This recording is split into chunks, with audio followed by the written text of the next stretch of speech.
our devotion, hallowed be thy name. Thy kingdom come, thy will be done on earth as it is in heaven. Give us this day our daily bread, and forgive us our trespasses, as we forgive those who trespass against us. And lead us not into temptation, but deliver us from evil. For thine is the kingdom, power, and glory, forever and ever.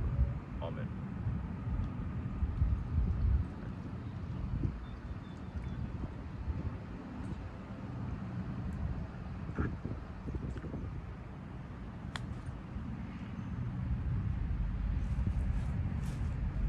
When we lose someone, it's an old and ancient kind of remorse. It really taps into this feeling that feels as old as humanity. And it is as old as humanity. There's a level of mourning and a level of remorse that when we lose someone in our lives, when they die, that level of consciousness, that level of existence that humanity has existed in various times, various individuals since we were birthed. We call that place home when we are feeling remorse, when we're in mourning for someone who has died. It feels isolating, it feels lonely, but it's not actually loneliness. It's not, as strange as this might sound, it's not actually sadness. Those are only the words that we use to describe it because we don't quite understand what we're feeling, and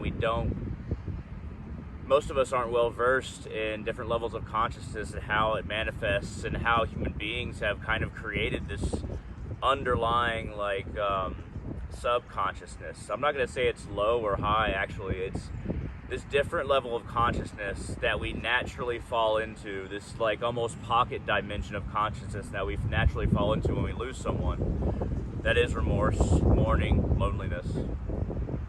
But if we analyze the emotion, if we look at it deeply, honestly, and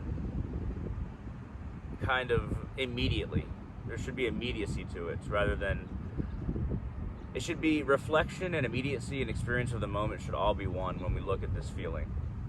And if we examine it very well, we'll find that it's not really sadness. It's got a different feel to it. It's not really loneliness. It's an ancient form of remembering that has been passed down in the DNA of every human being since our beginning. And if we analyze it further, we'll realize that we're not alone in this feeling. It is so common. It is happening every day.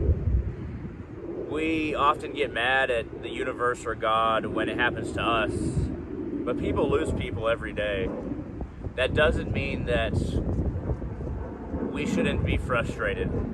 That doesn't mean that we can't feel pain. That doesn't mean that our pain and our anger even isn't justified.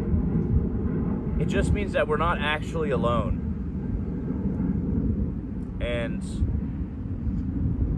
if we kind of reach out with our energy, with our minds, we can actually feel around the world various people feeling this same, existing in that same dimension, existing on that same level of consciousness and experiencing it with us.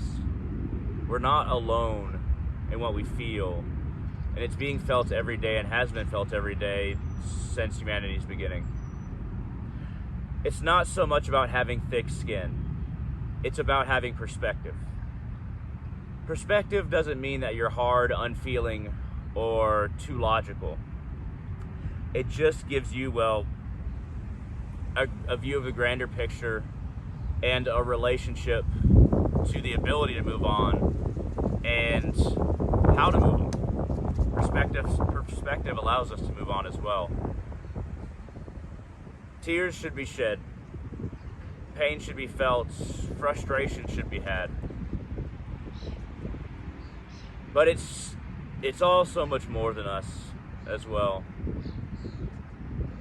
And in the grander scope of things, we're not that much bigger than a squirrel, a possum, a dog, a cat, even a bug. We like to think that we're better as human beings, that we mean more and our lives mean more than those smaller beings, but those smaller beings are dying all the time, and we usually don't think about it. We only think about it when when somebody dies on our level. That's kind of in our, you can say, a caste system of life. When somebody dies that's human, we feel like it's different than other things dying, but it's really not, and we're not that much bigger. We're also not that much smaller than bigger beings. That adds to the perspective as well. Be just as sad when you step on a snail as when you hear about somebody maybe you're not related to has died. If it's somebody that you're related to, it's going to feel bigger than a snail, and that's okay. But if you hear about somebody who died, you had no relation to them, just keep in perspective how many things die all the time. And that doesn't mean that their lives didn't mean anything. Life has meaning because it has the meaning that we give it. It has no intrinsic meaning, but it does have meaning because it has the meaning that we give it. That's how much freedom we have. And that's one remarkable thing about being a human being, is that we can conceptualize that. Whereas other life forms that are, you could say, lower than us or smaller or less brain space, they can't conceive of it. So let's use our conceptions wisely and attune our perspective to the reality we find ourselves in. At any rate, I hope this was interesting. If you liked this video at all, hit that thumbs up down there. It really helps out the channel. Feel free to comment. That helps out the channel. And feel free to share this video wherever you want, as long as you give me credit. And feel free to become a patron on Patreon at patreon.com/darkrealist.